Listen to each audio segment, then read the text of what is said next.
Home విపత్తు నిర్వహణ శాఖ మంత్రిగా బుధవారం మంగళపూడి అనిత బాధ్యతలు చేపట్టారు. అనంతరం ఆమె మీడియాతో మాట్లాడుతూ దిశ పోలీస్ స్టేషన్ల పేరు మారుస్తామన్నారు.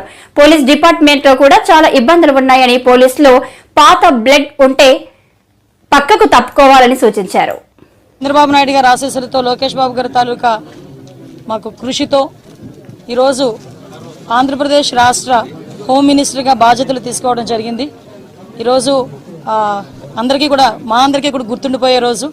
ఎందుకంటే ఎన్నో స్ట్రగుల్స్ ఫేస్ చేసి ఈరోజు అధికారంలోకి వచ్చిన తర్వాత కూడా సామాన్య మధ్యతరగతి కుటుంబానికి సంబంధించిన నేను ఒక సామాన్య టీచర్ని హోమ్ మినిస్టర్గా చేసిన చంద్రబాబు నాయుడు గారికి, లోకేష్ గారికి, పవన్ కళ్యాణ్ గారికి, ఎన్డీఏ లీడర్స్ అందరికీ కూడా, ముఖ్యంగా నా పాయకరపేట నియోజకవర్గ ప్రజలందరికీ కూడా పేరు పేరున ధన్యవాదాలు, నమస్కారాలు తెలియజేసుకుంటున్నా.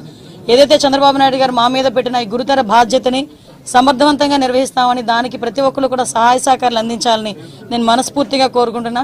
ఏదైతే లాస్ట్ 5 yearsలో లా అండ్ ఆర్డర్ విషయంలో చాలా ఇబ్బందికరమైన పరిస్థితులు ప్రజలందరూ ఎదుర్కొన్నారు.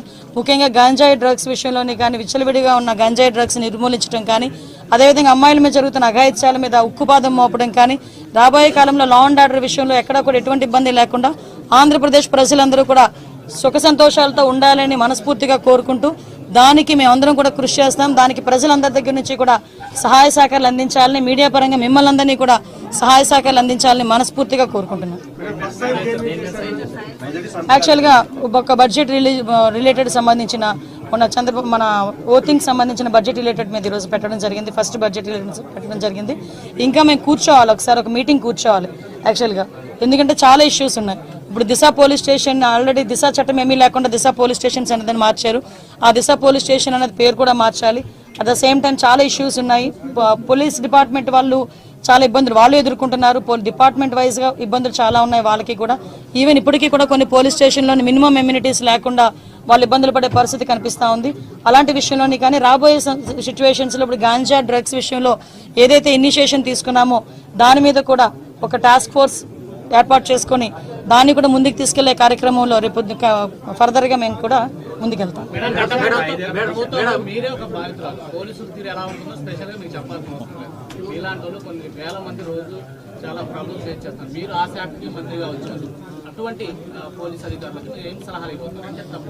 సలహా కాదండి, ఇక్కడ ఒకటి ఏంటంటే అదంటే నేను చాలా సందర్భాల్లో చెప్తుంటాను, యథా రాజా తదా cadre, at the same time యథా రాజా తదా సైనిక్.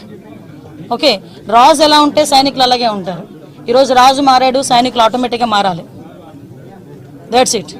ఎందుకంటే ఇంతకు ముందులాగే మేము వ్యవహారం చేస్తాము, ఇంతకు ముందులాగే మేము బిహేవ్ చేస్తామంటే కనుక అటువంటి సిచ్యువేషన్స్లో నేను చార్జ్ తీసుకోక ముందే చెప్పాను పోలీస్ డిపార్ట్మెంట్ వాళ్ళకి, అటువంటి వాళ్ళు ఎవరైనా ఇంకా ఆ బ్లడ్ అలా నడుస్తూ ఉంది అనుకుంటే కనుక ప్లీజ్ మీరే పక్కకు తప్పుకుంటే పని చేసే వాళ్ళు వస్తారు. నేను ఈ రోజు ఏదో చంద్రబాబు నాయుడు గారికో, పవన్ కళ్యాణ్ గారికో, ఎన్డీఏ లీడర్స్కో మాకో పనిచేయమని చెప్పట్లే. ప్రజలకు అనుగుణంగా పనిచేయండి, ప్రజా రక్షణ విషయంలో పనిచేయండి. మీరు ఏదైతే కాకి డ్రెస్ వేసుకున్నారో దానికి గౌరవంగా మీరు అందరూ పనిచేయండి అని చెప్తున్నా. దాని మీద నేను ఈ రోజుకి కూడా స్టాండ్ అయి ఉన్నా. నేను ప్రతిపక్షంలో ఉన్నప్పుడు అదే మాట చెప్పాను, అధికారంలోకి వచ్చి హోమ్ మినిస్టర్ అయిన తర్వాత కూడా అదే మాట చెప్తున్నా. దీనిలో ఎక్కడ కూడా డీవియేషన్ లేదు.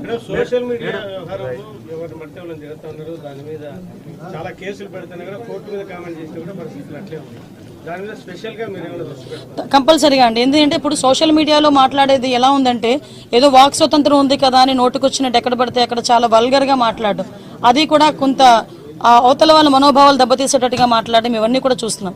మీరు అబ్జర్వ్ చేసే ఉన్నారు, లాస్ట్ టైం ఉన్న గవర్నమెంట్లో ఇంట్లో ఆడవాళ్ళని కూడా బయటకు తీసుకొచ్చి మాట్లాడిన సందర్భాలు కూడా ఉన్నాయి.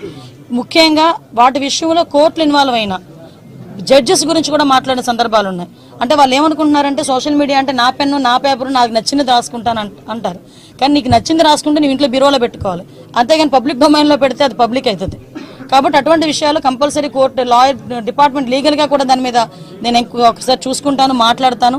నేను ఒకటి మాత్రం చెప్పగలనండి, ఏదో అనుకోవచ్చు అనిత హోమ్ మినిస్ట్రీకి వచ్చింది అమ్మాయికి ఏం తెలుసు. నిజంగానే హోమ్ మినిస్ట్రీలో నాకు ఓనమాలంటే ఇప్పటికిప్పుడు నేర్చుకుంటున్నా, ఇంకా నేర్చుకుంటా.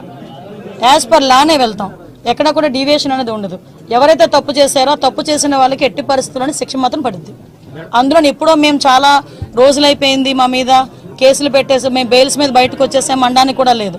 ఆల్రెడీ బెయిల్ మీద బయటకు వెళ్ళిపోయిన వాళ్ళని కూడా తీసుకొచ్చి మళ్ళీ కేసులు ఓపెన్ చేసే పరిస్థితులు కూడా చాలా ఉన్నాయి. వాళ్ళు అదే రకంగా ఉంటాయి కనుక. సో అలాంటి సిచ్యువేషన్స్లో ఎక్కడా కూడా లా అండ్ ఆర్డర్ విషయంలో కాంప్రమైజ్ అయ్యే ప్రసక్తే లేదు. మీరు ఒకప్పుడు డీజీపీ ఆఫీస్కి రిప్రజెంటేషన్ వెళ్తే మిమ్మల్ని రానివ్వలేదు. ఇప్పుడు ఆ వ్యవస్థే మీ దగ్గరికి వచ్చింది. ఇప్పుడు మీరు ఎలా ఫీల్ అవుతున్నారు? తలరాత అంటారు కదా, వెయిట్. ఒకటేంటంటే అలాగని కాదు, నేను చాలా సందర్భాల్లో చెప్పాను. నేను ఇప్పటికే చెప్తున్నా, డీజీపీ ఆఫీస్కి వచ్చినప్పుడు వాళ్ళు ఎంటర్ చేసి ఒక రిప్రజెంటేషన్ తీసుకుని ఉంటే మహా అయితే పేపర్లో ఎంత కోలం పడేది. మీరు అక్కడ ఆపి నానా యాగి చేసిన తర్వాత ఆటోమేటిక్గా అవుతుంది, ఫ్రంట్ పేజ్లోకి వస్తుంది. అంత అవసరం ఏముంది? మీరు తీసుకెళ్ళిన తర్వాత మీరు చేయాలా చేయలేదా బుట్టదాకలు పడేస్తారు, తర్వాత విషయం. ముందు ఒక పబ్లిక్ రిప్రజెంటేటివ్ వచ్చినప్పుడు కానీ, పబ్లిక్ వచ్చినప్పుడు కానీ ప్రతి ఆఫీసర్ కూడా అది ఏంటి అన్నది రిసీవ్ చేసుకోవాలి. మీకు తెలియదు, లాస్ట్ 5 yearsలో కలెక్టర్ దగ్గరికి వెళ్తా ఉంటే కలెక్టర్ కనిపించేవాడు కాదు, సిపి దగ్గరికి వెళ్తా ఉంటే సిపి కనిపించేవారు కాదు. అంటే వాళ్ళు నేను తప్పు పట్టట్లే, బయట నుంచి వాళ్ళకి వచ్చే ఆర్డర్స్ అలాంటివి. హోమ్ డిపార్ట్మెంట్ని అన్ని డిపార్ట్మెంట్లే ఒక మనిషి గుప్పిట్లో పెట్టుకున్నాడు, అందువల్ల వాళ్ళకి కూడా ఫ్రీ హ్యాండ్ లేదు.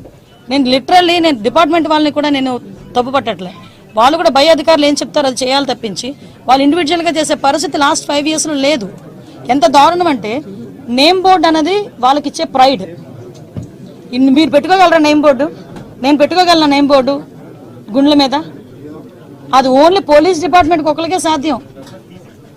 ఐపీఎస్ఓ లేకపోతే ఏఎస్పీఓ, డిఎస్పీఓ, ఏసీపీఓ, డీసీపీఓ, whatever it may be, ఆ భుజాలు గుండ్ల మీద నేమ్ బోర్డు పెట్టుకుని ధైర్యంగా పనిచేసే రోజు పోలీసులకి రావాలని కోరుకుంటున్నా.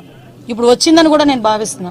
Last 5 years without name plate, ఎవరు పోలీసో తెలియదు, ఎవడు బయట నుంచి వచ్చి డ్రెస్ వేసుకుని తిరుగుతున్నాడో తెలియదు. సో అటువంటి సిచ్యువేషన్స్ అయితే ఇంక జరుగు.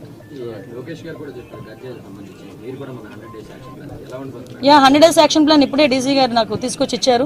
ఒకసారి దీని మీద నేను కూడా చదివి ఒకసారి ఇంకా